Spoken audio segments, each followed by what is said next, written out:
From the PEP Radio Newsroom, this is the Hourly News Blast.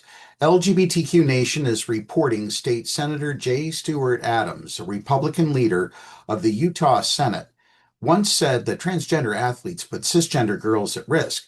Now he's facing criticism for his help to keep his 18-year-old relative out of jail after he raped a 13-year-old girl. Adams helped change a state law to give his accused relative a lighter sentence. Adams swears he neither requested nor helped draft the 2024 law that aided his relative, but he did ask for the relative's rape charges to be reconsidered in light of the new law.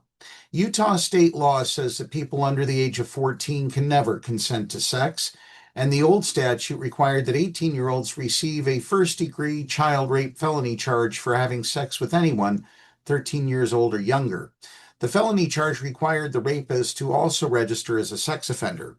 However, the new law allows accused rapists 18 years old and younger to receive a reduced third-degree felony charge of unlawful sexual activity and avoid jail time and registration as a sex offender if they're enrolled in high school. Before the new law passed, Adams' relative was charged with 2 counts of child rape and 2 counts of child sodomy, all first-degree felonies, and faced up to 25 years to life in prison, as well as a lifetime on the sex offender registry. The relative's plea deal with state prosecutors had reportedly reached an impasse, according to the Salt Lake Tribune. The new law was drafted by the relative's defense attorney, Kara Tangaro, and sponsored by Senate Majority Leader Kirk Cullimore, a Republican, after Adams reportedly confided in him about his relative's legal charges. The new law, Senate Bill 213, adjusted various criminal sentences to address unintended consequences or overly harsh or unfair outcomes in various criminal charges, Tangaro said. In this case, the accused rapist had participated in unlawful adolescent sexual activity, but he hadn't also been accused of using force, coercion, or other violent or manipulative means that would support more serious charges of rape, sodomy, or sexual assault.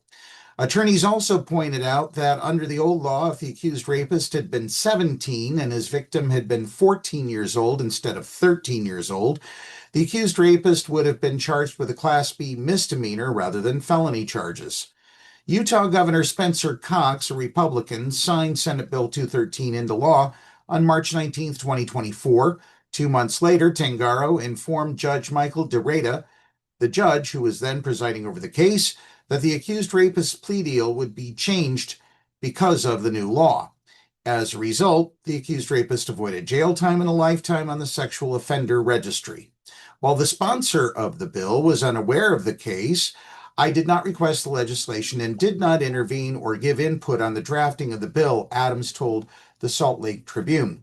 According to the state's legislative database, Adams voted for Senate Bill 213, which passed almost entirely on party lines. All state Senate Republicans voted for it, along with 1 Democrat, while the rest of the Democrats who were present voted against it.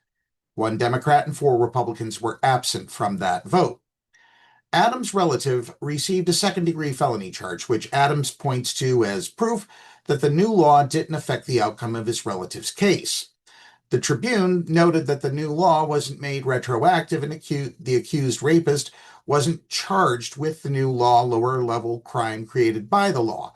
Nevertheless, the new charges and plea deal were still changed, considering the new law's passage, the publication reported. The bill sponsor in the State House, State Representative Carrie Ann Lisenby, also a Republican, said she was unaware of the change in the child rape law and now opposes the change, vowing to introduce a repeal of the change in future legislation. But for now, the accused rapist will serve 4 years probation, complete sex offender treatment, pay a $1,500 fine, and perform 120 hours of community service. The unnamed victim's mother says she feels that the legal process has failed them. The victim's attorney, Tamara Vasquez, said the mother said the sexual abuse has made her child, an 8th grade student, more withdrawn and careful and less interested in being around her friend. The mother and child feel really defeated through this entire process, Vasquez told the judge presiding over the case, following a lighter sentencing for the accused child rapist. She just feels like there's no protection for the innocence of her child and that there's a disregard for how it really has affected them. They feel that there hasn't been adequate consequences for the underlying conduct. The child's mother said the legal sentencing change was out of nowhere. I felt like I was punched in the gut. I feel like a law is the law, regardless of who you are. But that wasn't what was going on here. I feel like the 18-year-old just got special treatment and nobody was going to say anything about it.